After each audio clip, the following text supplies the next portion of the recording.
পহেলা বৈশাখ নামে যে উৎসব আমাদের দেশে হয়, এটা শরিয়তের সাথে যে বিষয়টা সাংঘর্ষিক নয় শুধু ততটুকুই আমরা পালন করতে পারি, কিন্তু মঙ্গল প্রদীপ জ্বালানোর নাম করে ছেলে মেয়েদের অবাধ মেলামেশা, ছেলে মেয়ের গায়ে উল্কি এঁকে দিচ্ছে, গালে উল্কি এঁকে দিচ্ছে, তারপর পেঁচা, হনুমান ইত্যাদি মূর্তি, যে মূর্তির সাথে ইসলামের আকিদার একেবারে সংঘর্ষ আর কি, মূর্তিকে ভেঙে মাটির সাথে মিশিয়ে দেওয়ার জন্য সাইয়েদনা ইব্রাহিম এসেছেন এবং বিষ্ণু বলেছেন বুইস্তু আন উকাসসির আল মাজামির, আমি ওয়াল আসনাম, এই মূর্তি, ঢোল বাদ্য এগুলো ভেঙে দেওয়ার জন্য এসেছি।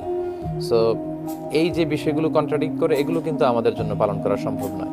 আমাদের যদি এরকম কালচার থেকে থাকে যে পান্তা ইলিশের কালচার, এটা খাওয়া যেতে পারে।